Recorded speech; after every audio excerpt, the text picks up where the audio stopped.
it's time to talk now. So I decided I'd do the talky thing. Practice what I preach and all that. Now I have quite a, well, I'm basically a pick and mix catalogue of the DSM, if I'm perfectly honest. I have quite a lot of diagnoses.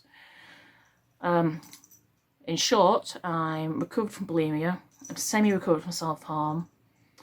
I have issues of dissociation, issues of anxiety, and mild issues of psychosis. Don't like saying that last one.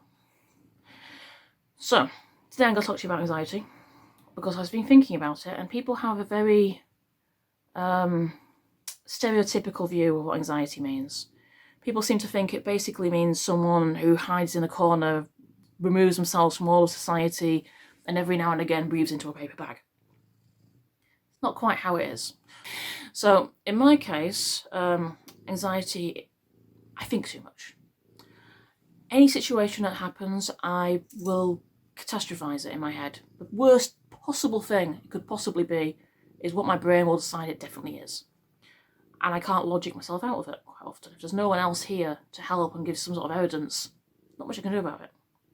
So as an example, say someone was meant to phone me at 3 o'clock, and say it's now 3:15, and I've had no text, no phone call, no contact at all. Rather than thinking, oh, they might be stuck in traffic, or they've lost track of time, or maybe the phone's got no battery, I don't know. They're dead. My brain will think they're dead. End of. No arguing, no compromise. As far as my brain is concerned, they are dead. And obviously, that's ridiculous. In the cold light of day, that is ridiculous. The likelihood is they're not dead. But my brain will think they're dead. I will not be able to convince it otherwise until I physically see them or hear their voice on the phone. So what I'll end up doing is phoning them over and over and over and over and over and over and over and over and over until eventually they answer the phone very annoyed at me. So yeah, it's not great. And I apologise to anyone that I have done this to. Because yeah, I get that's annoying. If someone did it to me, I think I'd be annoyed. So, fully understand. So, the other thing that happens is, if I'm in a situation that classes over, it's like overwhelming. There's like lots of noise, lots of lights, lots of people, just lots of stuff going on. I think my brain gets a little bit overwhelmed and gets almost stuck on that sort of speed.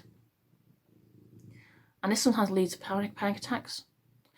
But I don't have the sort of, hyperventilating, breathing into a bag type panic attack. Mine's more like a shutdown. It's like I can't communicate. I can't really do anything. I just freeze, like rabbit in a headlight sort of style. I think something happens to the connection between my brain and my mouth, because I just, nothing coming out. This is also quite annoying, because I can't communicate what I need or what I want from anyone. They just, I don't know what they think, if I'm honest. And sometimes I will just freeze, other times I will, without saying or doing it, I'll just run out of the room, run out of the situation, just gone.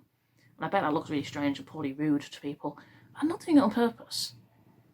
It's just, I need to get out of that situation. It's almost like my brain's gone onto some sort of primal survival mode. All higher reasoning is gone. I just know I need to get out. I just know I need to leave now. And after the event, I often look back at it and think, why did I do that? That's just embarrassing. Well, that's another one as well. I'm terrified of embarrassing myself, terrified of saying the wrong thing, doing the wrong thing, terrified of looking stupid. And this makes social situations quite tricky. Because obviously in social situations, as a general rule, you have to talk to people. And I am so scared of talking to people because I don't know what they're thinking. I don't know how they'll interpret what I say. I overthink every single interaction with any person. If I'm perfectly honest, this is exhausting. My brain is basically going a mile a minute, constantly thinking of everything, analysing every interaction, analysing everything that's going on around me, constantly on the lookout to make sure that I know what the escape plan is, constantly checking everyone's tone of voice and what they're saying, and scanning things for double meanings. It is exhausting. But that's how anxiety is for me. Not being a stereotype.